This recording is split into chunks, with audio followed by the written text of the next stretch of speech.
मेरठ की घटना के बाद योगी सरकार विरोधियों के निशाने पर है। विरोधियों ने कहा है कि आखिर योगी सरकार जो दावे कर रही थी, टॉलरेंस की नीति पर जो दावे लगातार करती आ रही है, आखिर उसका क्या हुआ। इतना ही नहीं, वहां पूर्व प्रतिपक्ष के नेता राम गोविंद चौधरी ने तो इतना तक कह दिया कि लगता है यमराज उत्तर प्रदेश की गलियों में अपना रास्ता भूल गया। उनका कटाक्ष इस बात पर था कि जब योगी कहते थे कि यदि आप अपराध करेंगे तो अगले चौक चौराहे पर यमराज आपका इंतज़ार करते मिलेगा। राम गोविंद चौधरी का यही कहना था कि क्या यमराज अपना रास्ता भूल गए हैं।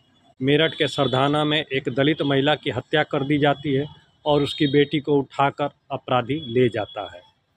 इतना ही नहीं, इस घटना के बाद पूरे उत्तर प्रदेश में बड़े ज़ोर शोर से राजनीति शुरू हो जाती है।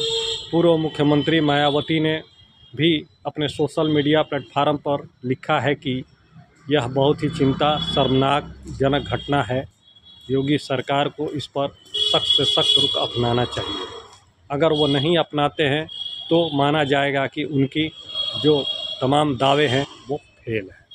वहीं शिवपाल सिंह यादव ने कहा है कि यूपी में बिगड़ती कानून व्यवस्था चिंता का विषय है। योगी सरकार के दावे निष्फल हुए हैं। दोस्तों, उत्तर प्रदेश एक बहुत बड़ा प्रदेश है, देश का सबसे बड़ा राज्य है। अगर वहाँ अपराध की घटनाएं होती हैं तो इसकी आवाज़ पूरे देश में सुनाई देती है।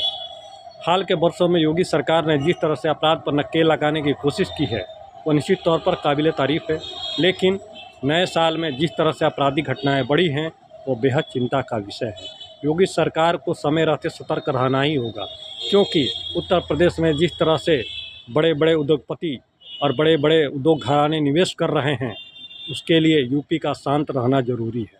अगर यूपी में इस तरह की घटनाएं होंगी तो सीधे तौर पर निवेशकों को प्रभावित होंगे, निवेश वहां आने से कतराएंगे। अब योगी सरकार को तय करना है कि चीज़ें कैसे बनेंगी और कैसे निवेश उनके यहाँ ज़्यादा से ज़्यादा आएगा। दोस्तों, योगी सरकार ने सत्ता संभालने के बाद एक के बाद इतने कड़े कदम उठाए, बुलडोज़र के उनके चर्चे तो पूरे देश में व्याप्त हैं। उसके बाद से अपराध पर बिल्कुल ही नकेल लग गया था, लेकिन हाल के दिनों में जो घटनाएं हुई हैं उससे एक सवाल तो खड़ा होता ही है। अब देखना है कि योगी सरकार इससे निपटने के लिए और विरोधियों का जवाब देने के लिए क्या कदम उठाती है।